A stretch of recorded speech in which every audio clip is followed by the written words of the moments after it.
All right. Charlie Burris, Jonathan Crompton, former Vols quarterback Jonathan Crompton, the A to Z Sports Big Orange halftime reaction show. Tennessee 20, Mississippi State 7. I know the graphic on the screen is wrong. Tennessee scored as time ran out in the half there, and I'm trying to get the correct one made. And we had to hop on here too quick. I'll have it in just a second. Tennessee literally scored too quickly there. But Cromp, I mean, overall, a half where you're probably playing down to your competition in some sense, but you're also, Mississippi State is a pretty abysmal team. Let's be honest about it. You're up by 13. But I think the big story, Dylan Sampson goes down, looks to be injured to some extent, and that's horrifying. And please say every prayer you possibly can for his ankle. What's up, Cromp?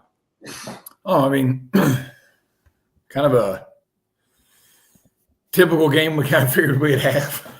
Yeah. Like at this point, this is it, isn't it? If you look at, I'm looking at Mississippi State.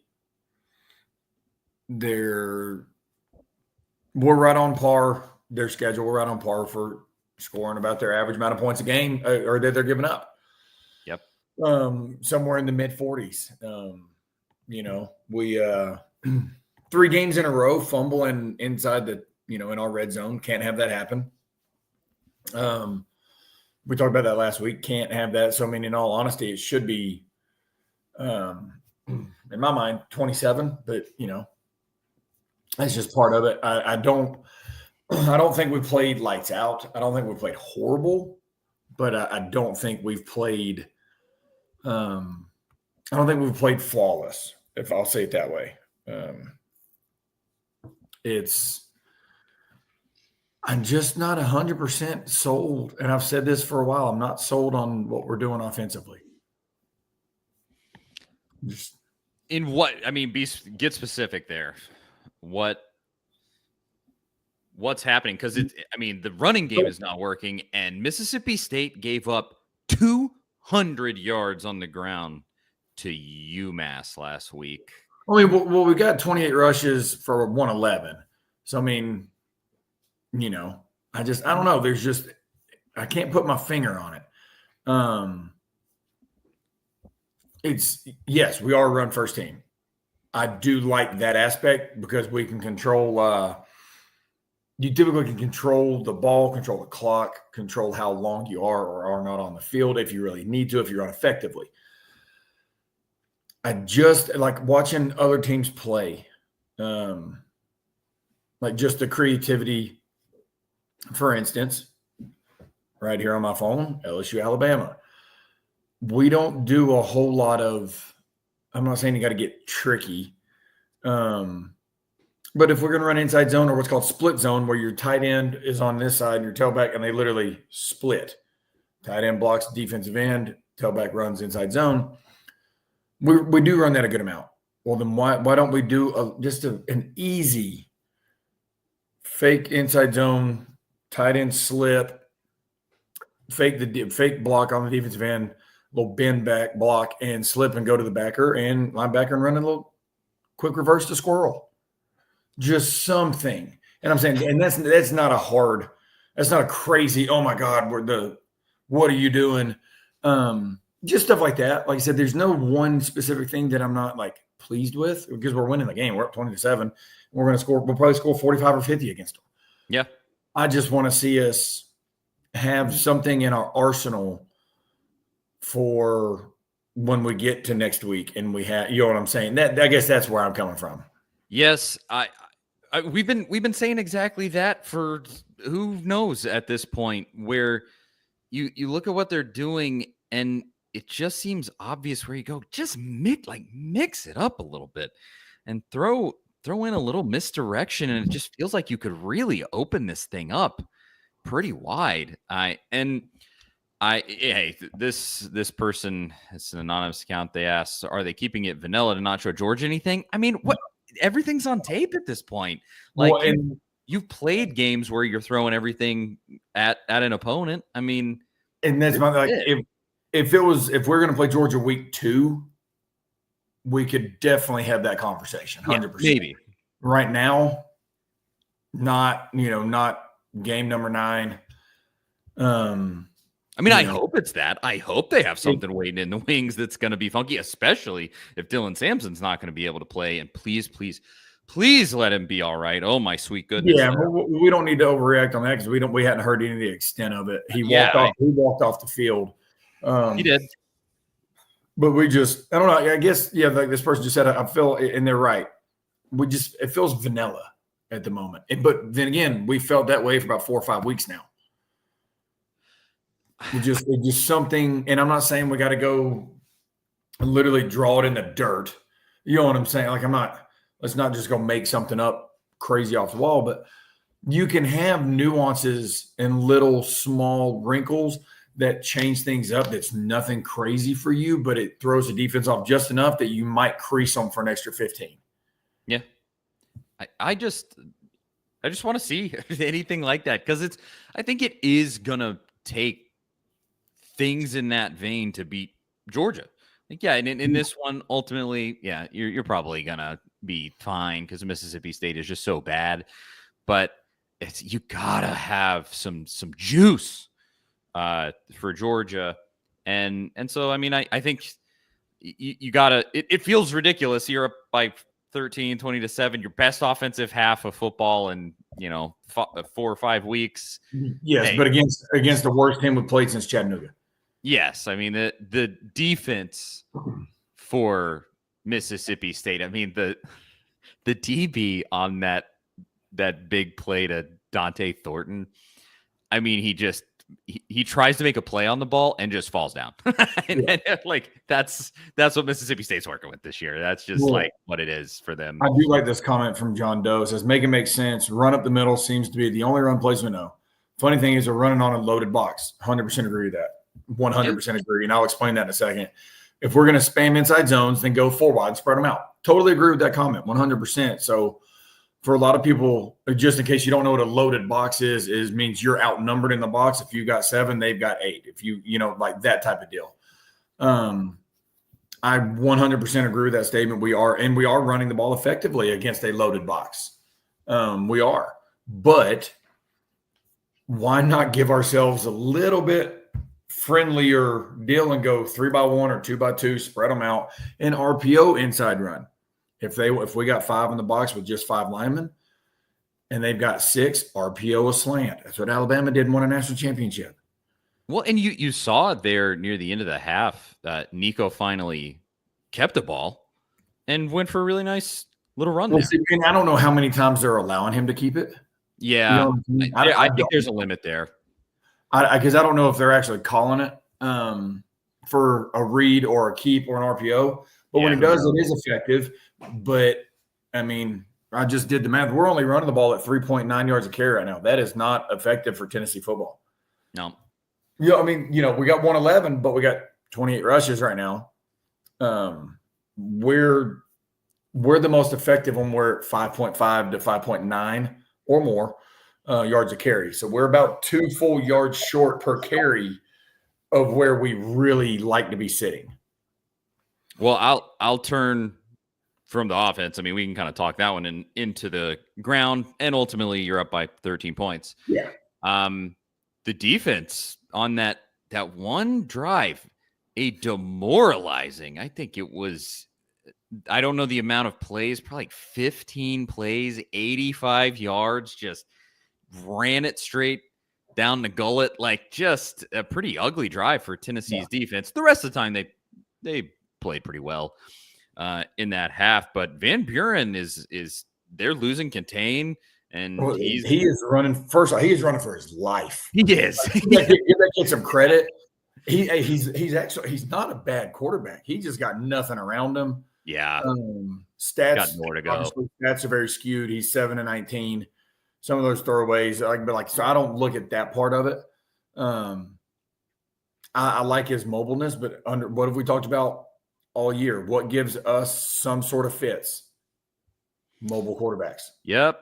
I mean, we've given up 93 rushing yards in the first half to the worst team in the SEC. Good news is moving into next week, Carson Beck is not that at all. You're right. He is a sitting duck in the pocket. Yeah, he fumbled the ball 15 times today and had pressure on him all day.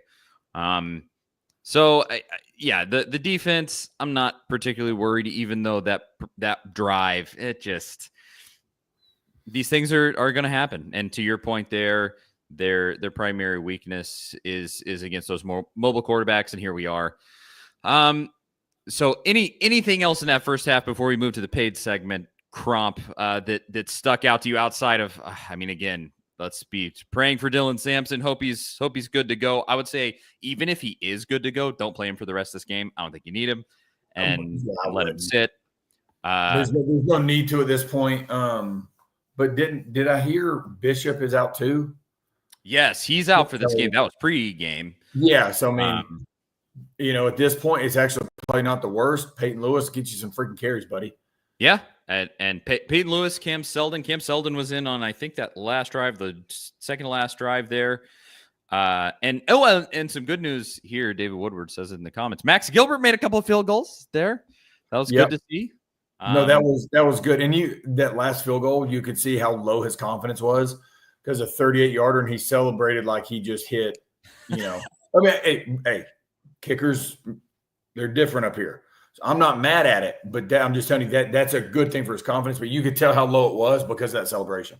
You got to see the ball go through the net, and he did in that first half. So hopefully that can carry over going forward, and you don't have another game like you did against Kentucky.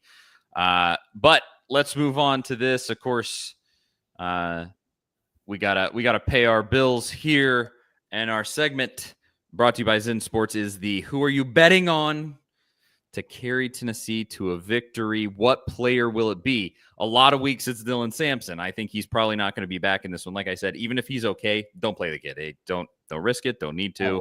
I don't think. And so who would it be? Who would you bet on to carry Tennessee to a victory today against Mississippi State? And we'll talk about that right after I tell you the good folks at Zen Sports. It's never too early to start thinking about the big game. And this November, Zen Sports, the new sportsbook in Tennessee, has launched a brand new sweepstakes for its Tennessee customers, the Big Game Sweepstakes. You could win a grand prize of 2 tickets to Super Bowl 59 in New Orleans, or $10,000 cash. But Zen Sports also has 50 additional prizes, which include 2 tickets to any Tennessee sporting event, or $100 cash. If you want in on the action, you can earn multiple entries every day just by betting on the Zen Sports app. For every bet you place, you'll earn 1 entry, and for every dollar you bet, earn an additional entry. And if you like parlays, earn double the entries on every parlay placed. What are you waiting for? When you sign up for Zen Sports, you'll automatically earn up to $100 no danger first wager. If your bet loses, you'll be reimbursed for the amount up to $100. Start betting with Zen Sports and download their app today. Zen Sports. Betting just got better. Your no danger first wager is limited to plus 500 odds to qualify. Terms and conditions apply. If you have a gambling problem, call 1-800-889-9789. A qualifying wager for wager entry must have minimum odds for any leg of at least minus 250. Minus 251 odds do not qualify. Go to zensports.com/sweepstakes for all terms and conditions. You must be 21 or older in Tennessee to bet. Crump, where are we going? I think it's sort of been every week we go like Dylan Sampson has just been the most obvious answer, and he's been the guy that carries you. Realistically, not an option in the second half, I assume. Where are we going? Who's carrying Tennessee? I'm gonna go with what I just said a second. Go get him some carries. I'm gonna go Peyton Lewis and kind of see how he grows up over the course of the game. He got his first touchdown last week. So I really want to see the growth there to give us some depth for down the road, because in our system you do need depth at running back. So if our top 2 are out right now, I would like to see that happen. So I'm gonna go Peyton Lewis. I like. He's already essentially, I don't know if carrying you is the right word, but he's easily the dude playing the best on the defense. Boo Carter. Oh, I know. Having himself a game so far. Interception, really great punt returns, just bringing the heat in that entire first half. Some really nice tackles. I mean, dude is just playing up to the level that the hype that he came in with. He was a big-time recruit. True freshman. So exciting. I mean, you get this kid for 2 more years. What a blessing for Tennessee. And so I'll go there. Maybe Jermod McCoy, somebody on defense that just keeps stepping up, because you're kind of crushing them on defense, at least on the defensive line. Just keep it up. Stop losing contain. Don't let this kid run on you. Yeah. And I'll say whoever might be the spy on Van Buren. Yes. We need that kid to step up. Hey, we're going to kick the crap out of them. We know that. That Van Buren kid, he's an athlete though, man. Like I was impressed watching him play. I was impressed watching it to be a true freshman. Yes. I was impressed watching his composure. You know, I wouldn't be surprised. This is a whole different conversation, but I wouldn't be surprised if he is in the portal going to a better school next year. I'm not saying he is. I'm just saying I wouldn't be surprised. What would be a better school? Anybody. Sorry, Van Buren. I was thinking. Yeah. Oh, no. Yeah. No, I'm saying like anybody. Like I'm just saying that I've liked watching him play because he's getting the piss kicked out of him tonight.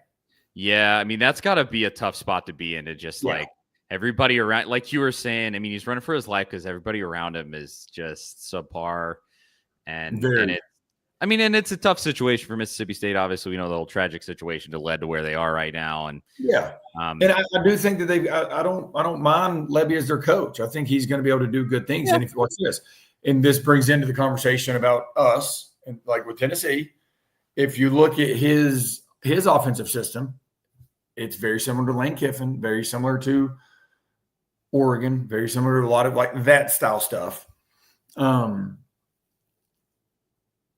They're just more exciting to watch offensively.